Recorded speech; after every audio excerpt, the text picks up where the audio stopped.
Iran के खिलाफ America और इसराइल की जारहियत 25वें रोज में दाखिल हो चुकी है और अब ऐसा दिखाई देता है कि अमेरिकी सदर की धमकियां जो हैं वो बैकफायर करने लग गई हैं। पहले डोनाल्ड ट्रंप ने ईरान को आबनाए हुर्मुज़ खोलने के लिए सिर्फ 48 घंटे का अल्टीमेटम दिया, ना खोलने की सूरत में ईरान के पावर प्लांट्स को निशाना बनाने की धमकी दी, मगर ईरान की तरफ से जवाबी कार्रवाई के ऐलान के बाद अब अमेरिकी सदर ने प्लान को 5 दिन तक मौखर कर दिया और ट्रंप का दावा है कि जी मुज़ाकरात के 15 निकात तय पा चुके हैं, जिनमें जौहरी प्रोग्राम का खात्मा सरे फहरिस्त है, मगर ईरान इन मुज़ाकरात की अभी तक तरदीद कर रहा है। और इस संगीन सूरत हाल में पाकिस्तान और रूस जैसे ममालिक सिफारतकारी का रास्ता निकालने की कोशिश कर रहे हैं, जबकि इसराइल की जानिब से हम देख रहे हैं कि तेहरान के मरकज़ पर फ़ज़ाई हमले भी जारी हैं।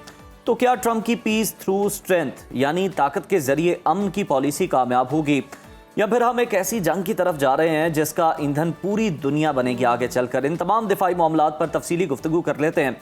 हमें ज्वाइन किया मारूफ माहिर दिफाई उमूर रिटायर्ड मसूद अहमद खान साहब ने। मसूद साहब, आपको खुश आमदीद कहते हैं सुनो पाकिस्तान में। सर, सदर ट्रंप ने पहले 48 घंटे का अल्टीमेटम दिया, फिर पसे पर्दा मुज़ाकरात का दावा भी कर दिया, जबकि ईरानी मीडिया को देखे तो वो इसकी तरदीद करता नजर आता है। आपको क्या लगता है कि अमरीकी सदर की धमकियां क्या बैकफायर करने लगी हैं, और इस खामोश सिफारतकारी की हकीकत क्या है?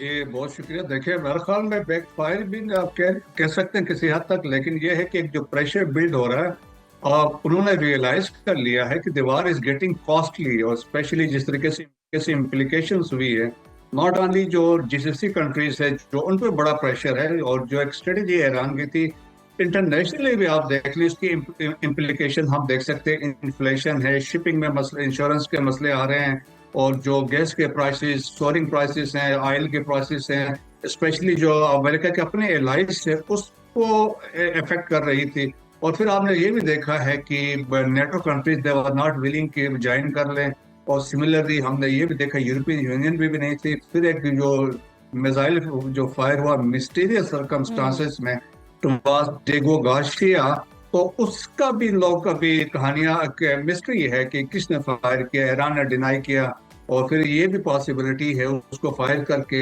ल्यूर इन करने की कोशिश की गई यूरोपियन यूनियन और नेटो को कि ये अगर यूरोप को हिट कर सकते हैं या उनके बेसिस पे आ सकते हैं, तो ये एक थ्रेट है। तो एक बड़ी डेवलपमेंट इस तरह हो रही थी। फिर एट द सेम टाइम देखे कि जब उन्होंने थ्रेट किया कि 48 आवर्स में हम ये करेंगे, और जो बोशर में उनका जो न्यूक्लियर पावर प्लांट है अगर उधर हिट होता है तो उसके सीरियस इम्प्लीकेशन था, उसके आप देखें रेडिएशन भी होनी थी, बहुत सारी चीजें होनी थी। But at the same time Iran ने भी अपनी एक लिस्ट जारी कर दी थी कि इनकेस ऐसा होता है तो हम इन एरियाज को हिट करेंगे। इसमें सऊदी एरियाज शामिल थे, यूके, यूएई के, कतर का, बहरीन का, कुवैत के भी एरियाज थे। नॉट ओनली पावर प्लांट्स थे, उन्होंने डिसैलिनेशन प्लांट्स का भी जिक्र था, क्योंकि आप लोग कहते हैं कि मिडिल ईस्ट का जो फ्यूचर है, फ्यूचर की जंगें जो होंगी वो तेल पे नहीं होंगी, वो पानी पे होंगी, क्योंकि 70 to 80% पानी जो है they are getting through desalination plants है जीसीसी कंट्रीज के। तो बहुत बड़ा एक सीरियस फैक्टर है। लेकिन दरमियान में आपने देखा होगा कि एक तो रियलाइजेशन भी थी कि वार कॉस्टली हो रही है, ईरान को आप इतना फोर्स नहीं कर सकते लाइक वेनेजुएला या एनी अदर कंट्री, और ईरान ने अपनी जो हिकमत अमली थी वो एक जब लंबी जंग लड़ने की वो तैयार थी उनकी। तो देर दरमियान में अचानक आपने देखा है कि पाकिस्तान का नाम आया है, और पाकिस्तान का एक बड़ा जबरदस्त किस्म का किरदार उभर आया है, और इसके बाद से प्रेसिडेंट ट्रंप ने जिस तरह बातचीत की है तो वी कैन डिटेल डिस्कस कर सकते हैं डिटेल में किसमें क्या मुज़म्मिरात होंगे।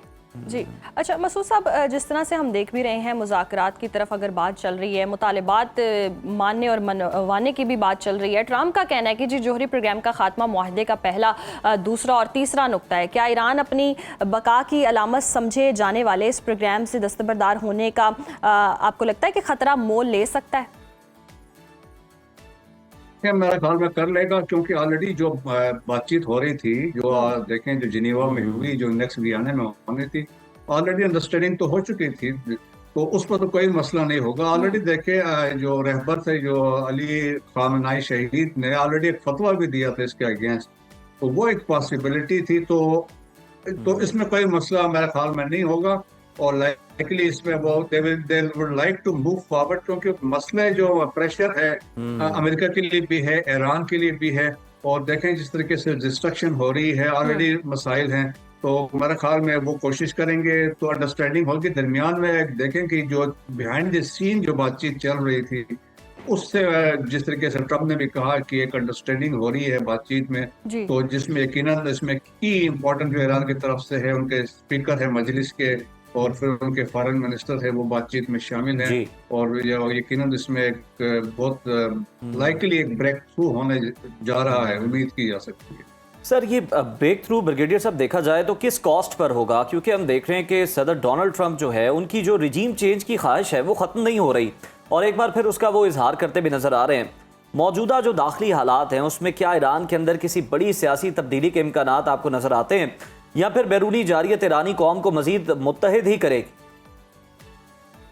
देखिए, ऑलरेडी ईरानी कौम मुत्तहिद हो चुकी है। जिस तरह मैंने कहा कि उनके पास इतनी कैपेबिलिटी है तो वो इस जंग को सस्टेन कर सकते हैं, 6 महीने तक ये लेके जा सकते हैं। लेकिन 2 महीने से अगर अंदर ये जंग बढ़ जाती है, अगर 2 महीने तक भी, जी जी आप उसकी इम्प्लीकेशन रीजन में देख लें कि कहते हैं कि कुवैत और जो कतर के जीडीपी है वो 14% गिर जाएगी। तो आप फिर वो देख लें, और बाकी जो जीसीसी कंट्रीज के बताते हैं 3 to 5% गिरेगी, and they will take decades to recover from इस सेटबैक से। तो आप देखें प्रेशर कितना है। फिर देखें, फिर ट्रम्प ने कल ये भी कहा कि वो मुश्तबा खामनाई के, उन्होंने कहा कि हमारे कोई वो नहीं है, हम उसको हिट डे करेंगे। तो रियलाइजेशन है क्योंकि ईरानी कौम मुत्तहिद हो गई है, एक दिस इज वन थिंग। और सेकंड ये है कि रेवोल्यूशनरी गार्ड कोर ने बेसिकली जो दे आर डिसीजन मेकिंग तो यही कर रहे हैं, तो दैट्स व्हाई हार्ड लाइनें ज्यादा सख्ती इसमें आ गई है। तो ये भी फैक्टर्स है, वो समझते हैं कि ये चीजें हो सकती हैं। और फिर खित्ते के ममालिक का भी बड़ा प्रेशर है, देखें कि वो भी उस पर बात कर रहे हैं। जी जी। अच्छा मसूद साहब, इसराइल का दावा है कि ईरानी मिसाइल लंदन और पेरिस तक पहुंच सकते हैं, जबकि बरतानवी वज़ीर-ए-आज़म इसकी नफी कर रहे हैं। तो क्या इसराइल जंग में शामिल होने के लिए दूसरे ममालिक को उकसाने की पॉलिसी पर अमल कर रहा है? बिल्कुल ऐसा ही है। देखें कि जो अंडरस्टैंडिंग ईरान ने दी थी, दुनिया को दी थी, कि हमारे जो मिसाइल्स हैं वो उनकी लिमिट है 2000 किलोमीटर है, और जिस तरीके से मिसाइल जो हिट हो रहे थे इसराइल, और उनकी कैपेसिटी ऑलरेडी थी, कैपेबिलिटी थी कि वो west some parts of Europe है। लेकिन डेगो गार्सिया की तरफ जो मिसाइल गया है, दैट वाज 4000 किलोमीटर। सो वो बड़े, जिस तरह मैंने कहा, दैट वाज ए मिस्टीरियस, और प्रॉबली मुझे जो मेरे अपने असेसमेंट के मुताबिक probably it was a fast flag operation था। और इसमें बेसिकली जिस तरीके से नेटो कंट्रीज ने रिफ्यूज कर दिया था, यूरोपियन यूनियन ने रिफ्यूज कर दिया था to be part of American जो अटैक्स हैं, तो फॉर क्लियरेंस ऑफ स्पेशली जो स्ट्रेट ऑफ हॉर्मुज की तरफ, तो उनको ल्यूर इन करने के लिए, जिस तरीके से आपने देखा साइप्रस पे पहले पास में हमले हुए थे, और फिर या तुर्किया पे हुए हैं, और इसके बाद यहाँ पे हुए डेगो गार्सिया में देखा अमेरिका और यूके के बेसिस हैं। तो एक सिग्नलिंग थी। तो मेरे ख्याल में basically they were trying to drag बाकी जो पावर्स है इसको अंदर लाने के लिए। तो मेरे ख्याल में उधर भी काफी समझ है कि ये मसले हो सकते थे, देयरफॉर उन्होंने ऐसा अपनी कोई जोश नहीं दिखाया कि to be part of American forces. अच्छा मसूद साहब, अगर हम देखें तो ईरान ने यह धमकी दी है कि अगर हमले ना रोके गए तो फिर वो समुंदर के अंदर बारूदी सुरंगें बिछा देगा। अस्करी लिहाज से ज़रा बताइएगा कि माइन वॉरफेयर खलीज में बहरी आमदोरफ्त को कितने अरसे तक आप समझते हैं कि मफलूज कर सकती है? देखें कि ईरान के पास बहुत सारी कैपेबिलिटीज हैं और ईरान इसको कर सकता है। खाली देखें, एक दिस इज वन, आप समझ लें कि एक हरबा है कि आप नेवल माइंस को लेकर दें, स्टेट ऑफ हॉर्मुज में कर देंगे तो बड़ा, फिर उसके क्लियरेंस के लिए यूनिट मैसिव स्वीपिंग ऑपरेशंस चाहिए। फिर दुनिया के और भी जहाज आएंगे, जिस तरह बास ममालिक ने कहा in that case we can help America. तो दैट इज वन थिंग। और उसके अलावा आप देखें कि ये जो स्टेट ऑफ हॉर्मुज है, it is centre of gravity बन गया है ईरान के लिए। It is a defect of control में है। एक तो ये है कि देखें जो कोस्टल लाइन है उसके ऊपर ईरान के डिफेंसिव पोजीशन है, वहाँ पे मिसाइल्स भी लगे हुए हैं, बाकी वेपन सिस्टम भी लगा हुआ है। फिर ऑल अलोंग पर्शियन गल्फ और गल्फ ऑफ ओमान के नीचे टनल्स हैं, टनल्स के अंदर मिसाइल्स हैं, और वो मिसाइल्स को आप किसी वक्त भी वहाँ से फायर कर सकते हैं। और गदर 380 के नाम से 1000 किलोमीटर के रेंज के मिसाइल्स लगे हुए हैं। इनके पास मेजर सब मेरीन्स है जो शेलो वाटर में भी ऑपरेट कर सकती हैं, स्पीड बोट्स हैं, अनमैन्ड वाटर क्राफ्ट भी हैं। सो उनके आप समझ ले they have a superiority as far as controlling of state of Hormuz is concern कि वो वहां पे कर सकते थे। और दैट्स वाई आपने देखा है कि वहां पे जो मेरीन्स की मूवमेंट हुई है, एक मेरीन्स का दस्ता आप समझ ले जो एक्सपेडिशनरी फोर्स 31 वो they already in the region, और जो 2500 से यूएस ट्रिपोली के साथ आए हैं, और एक और यूएसएस बॉक्सर है इन रूट है वो भी पहुंच रहा है। तो एक ये इंडिकेशन था कि ये वहां पे खरक आइलैंड पे भी उतर सकते हैं या कोस्टल शोर्स पे भी उतर सकते हैं, कि वो वहां पे कंट्रोल करें, सब्सिक्वेंटली वहां पे स्वीपिंग ऑपरेशन हो और इसके बाद वहां से कोई शिप का गुजरना हो। लेकिन ये बड़ा कॉस्टली है, मैसिव कैजुअलिटीज के चांसेस हैं इसमें।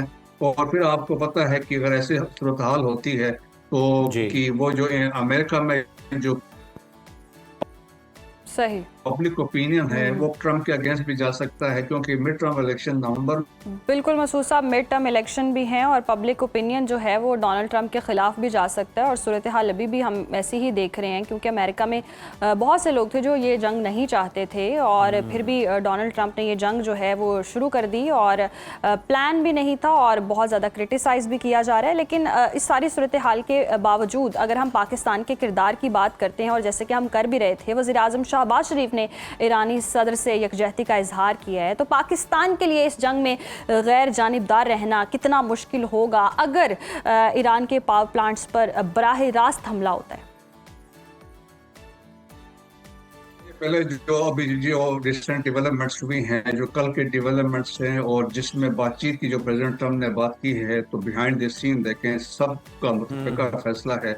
3 ममालिक का मेन रोल था, दैट वाज पाकिस्तान, तुर्किया और इजिप्ट का। लेकिन मेजर रोल था, फाइनेंशियल टाइम ने खबर कैरी की है, एक्सियोस ने खबर कैरी की है, दैट वाज पाकिस्तान का रोल है।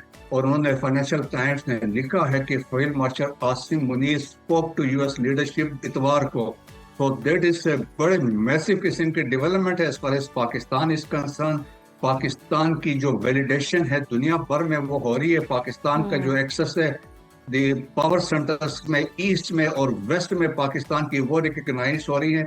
पाकिस्तान एक ब्रिज का किरदार अदा कर रहा है, और लाइकली ये खबर अभी है फाइनेंशियल टाइम्स में किसी हफ्ते में लाइकली एक समिट होने वाली है या बातचीत होने वाली है पाकिस्तान में, जो अभी फाइनेंशियल टाइम्स ने भी कोट किया है कि इसमें जी डेवेंस यहाँ पे आ सकते हैं, कुशनर भी आ सकते हैं, स्टीव विटकॉफ भी आएंगे, फिर ईरानियन ऑफिशियल्स भी यहाँ पे होंगे।